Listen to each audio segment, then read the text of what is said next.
Bapak, Ibu, saudara-saudari, dan anak-anakku yang terkasih di dalam Tuhan Yesus Kristus.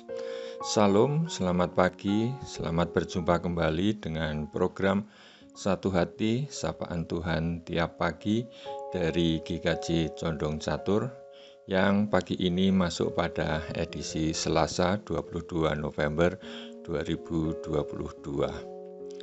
Sebelum dimulai, mari kita berdoa terlebih dulu. Tuhan Allah Bapa kami yang ada di surga, terima kasih atas berkat-Mu, sehingga pagi ini kami boleh bangun dari tempat peristirahatan kami dalam keadaan sehat. Sebelum kami beraktivitas, izinkan kami akan merenungkan sebagian kecil dari firman-Mu sebagai bekal dalam mengarungi kehidupan kami hari ini. Mohon kiranya Tuhan menyertai kami, sehingga kami boleh menerima, menerapkan firman-Mu dengan baik. Dalam nama Tuhan kami, Yesus Kristus, kami berdoa. Amin. Bapak, Ibu, saudara-saudari, dan anak-anakku yang berbahagia, pagi hari ini kita akan mengambil suatu tema berjudul keinginan. Dan firman Tuhan yang akan kita gunakan menjadi dasar renungan pagi hari ini diambil dari Yakobus 1 ayat 13 sampai 15. Firman Tuhan ini akan dibacakan oleh Ananda Kensi, jemaat anak gereja kita. Dipersilahkan. Bacaan firman Tuhan pagi ini diambil dari kitab Yakobus 1 ayat 13 sampai 15 yang demikian. Apabila seorang dicobai, janganlah ia berkata, pencobaan ini datang dari Allah. Sebab Allah tidak dapat dicobai oleh yang jahat, dan ia sendiri tidak mencobai siapapun. Tapi tiap-tiap orang dicobai oleh keinginannya sendiri, karena ia diseret dan dipikat olehnya.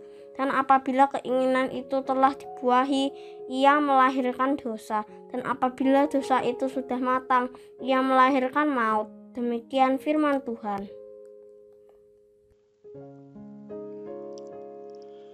Terima kasih anakku Kensi, dan juga berterima kasih kepada Mbak Cinta yang saat ini telah menyiapkan renungan untuk pagi hari ini.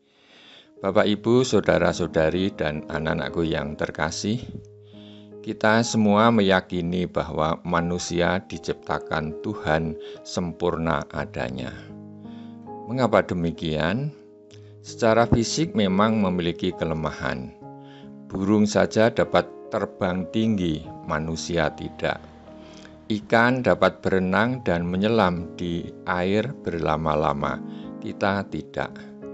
Kuda dapat lari kencang, kita kalah cepat, dan sebagainya. Namun kita harus bersyukur karena sebagai manusia, kita dilengkapi dengan akal budi, sehingga kita dapat berpikir dan berusaha untuk mengatasi kelemahan-kelemahan kita tersebut.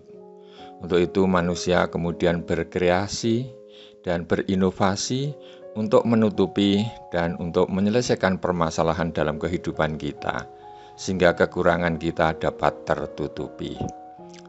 Akhirnya, manusia dengan akal budinya dapat menciptakan teknologi sehingga kita dapat terbang dengan pesawat terbang, meskipun kita tidak punya sayap. Kita dapat menyelam dan berjalan di atas air dengan kapal. Kita dapat lari kencang dengan sepeda motor atau mobil, dan lain sebagainya. Bapak, Ibu, saudara-saudari, dan anakku yang terkasih, dalam kehidupan kita sehari-hari, setiap orang tentu memiliki impian dan keinginan-keinginan untuk tujuan tertentu, seperti agar hidup kita tetap sehat, bahagia, kecukupan dalam segala hal, dan lain sebagainya. Kemudian kita pun lalu berkreasi, berupaya, dan bekerja keras, tentu tidak lupa disertai doa kepada Tuhan untuk mencapai semuanya itu. Memang memiliki impian, memiliki keinginan tidak salah, dan nampaknya wajib hukumnya bagi kita sebagai manusia yang dilengkapi akal budi, karena keinginan itu dapat memunculkan kreativitas kita dan semangat untuk mewujudkan cita-cita tersebut. Namun, Bapak, Ibu, saudara-saudari, dan anakku yang terkasih, seringkali kita menginginkan banyak hal untuk diri kita sendiri tanpa memperdulikan dampaknya bagi orang lain. Dan ketika Tuhan tidak mengabulkan permintaan atau keinginan itu pun, kita kemudian menggerutu, bahkan menyalahkan Tuhan. Untuk itu, ambillah waktu sejenak untuk merenung apa saja keinginan kita selama ini. Lalu, apakah keinginan itu hanya untuk memuaskan keinginan kita sendiri, ataukah untuk kepentingan dan mensejahterakan sesama kita? Rasul Yakobus mengingatkan, tiap-tiap orang dicobai oleh keinginan sendiri, karena itu diseret dan dipikat olehnya. Dan apabila keinginan itu telah dibuai, ia menghasilkan dosa. Dan akibat dari itu, apabila dosa itu sudah matang, ia melahirkan maut. Amin. Bapak, Ibu, saudara-saudara yang terkasih, mari renungan ini kita akhiri dengan berdoa. Tuhan Allah Bapa kami yang di surga, terima kasih atas firman-Mu yang begitu indah pada hari ini. Mampukan kami untuk dapat memunculkan keinginan-keinginan, impian-impian, dan upaya serta pekerjaan kami yang dapat bermanfaat bagi sesama kami. Dan upaya untuk memenuhi dan untuk melakukan tanpa merugikan orang lain. Di dalam nama Tuhan kami, Yesus Kristus, kami berdoa dan bersyukur. Amin. Selamat memulai beraktivitas hari ini dan Tuhan memberkati.